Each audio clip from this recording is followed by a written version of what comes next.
শুরুতেই আমি মঞ্চে ডেকে নিচ্ছি আলিফ হুসাইনকে। হাফেজ আলিফ হুসাইন। আসসালামু আলাইকুম ওয়া রাহমাতুল্লাহি ওয়া বারাকাতুহু।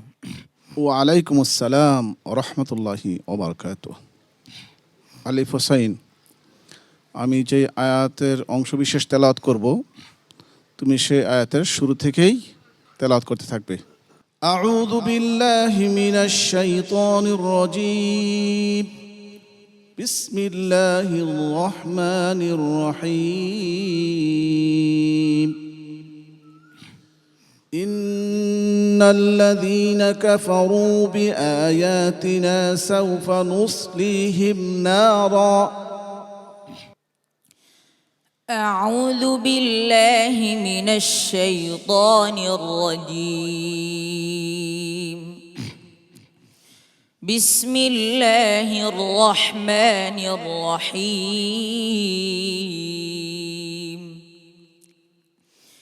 إن الذين كفروا بآياتنا سوف نصليهم نارا كلما نضجت جلودهم بدلناهم جلودا غير هذا ليذوقوا العذاب. كلما نضجت جلودهم بدلناهم جلودا غيرها ليذوقوا العذاب. إن الله كان عزيزا حكيما. والذين آمنوا وعملوا الصالحات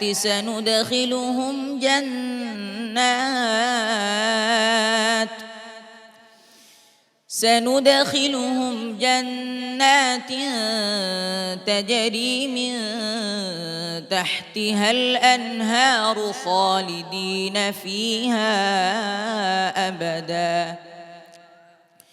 لهم فيها أزواج مطهرة وندخلهم ظلا ظليلا. إن الله يأمركم أن تؤدوا الأمانات إلى أهلها وإذا حكمتم بين الناس أن تحكموا بالعدل. إن الله نعم ما يعظكم به. إن الله كان سميعا بصيرا. حسبك. صدق الله العظيم. মাশাআল্লাহ, আলিফ হুসাইনের তিলাওয়াত শুনছিলাম। সম্মানিত বিচারক হাফেজ কারি জহিরুল ইসলাম, আলিফ হুসাইনের আজকের পারফরমেন্স কেমন হয়েছে? তেলাওয়াতে সামান্য একটু হোঁচট লেগেছে, সে চেষ্টা করেছে। তার মধ্যে মনে হলো যে তোমার নাক কি বন্ধ, নাকি ঠান্ডা লেগেছে? জি, পুরাপুরি মনে হলো যেন নাক বন্ধ হয়ে আছে, যার কারণে প্রতিটি অক্ষর প্রতি শব্দ তার নাকে গিয়েছে, যা নাকি যাওয়ার কথা ছিল না। তো চেষ্টা করো ইনশাল্লাহ, সামনে তো অবশ্যই ভালো তেলাওয়াত করতে হবে, সাবধানে থাকবে। হাফেজ মাওলানা আবু ইউসুফ। ধন্যবাদ আলিফ হুসাইন। তোমার গত পর্বটাও কিন্তু একটু তেমন ভালো হয় নাই, তো আরেকটু সতর্ক হওয়া দরকার ছিল, ঠিক না বাবা? কাতার ধর্ম মন্ত্রণালয়ের ইমাম, খতিব ও হিফজুল কোরআন শাখার সম্মানিত অডিটর। তুমি তাহকুমু বিল আদল দালটা কলকলা করে লাম সাকিন করবা। জাযাকাল্লাহু খায়রা।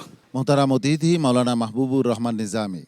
আলিফ হুসাইন, তেলাওয়াত অত্যন্ত সুন্দর হয়েছে। তুমি সুন্দর কণ্ঠের অধিকারী। তুমি আরেকটু চেষ্টা করবে হেফজের দিকটাতে যেন তোমার আরো ভালো হয়। আল আরাফা ইসলামী ব্যাংকের চট্টগ্রামের জোনাল হেড জনাব মোহতারাম। ধন্যবাদ আলিফ হুসেন। আলহামদুলিল্লাহ, কণ্ঠ অত্যন্ত ভালো, খুবই সুন্দর। তবে তোমাকে আজকে একটু নার্ভাস মনে হয়েছে, তো আমার মনে হয় ইনশাল্লাহ তুমি নার্ভাস হবে না, গিয়ে যাও। আলিফ হুসাইন, তোমাকে অনেক অনেক মোবারকবাদ এবং ধন্যবাদ। আল্লাহ রাব্বুল আলামিন তোমাকে সফল করুন। আসসালামু আলাইকুম ওয়া রাহমাতুল্লাহি ওয়া বারাকাতুহু।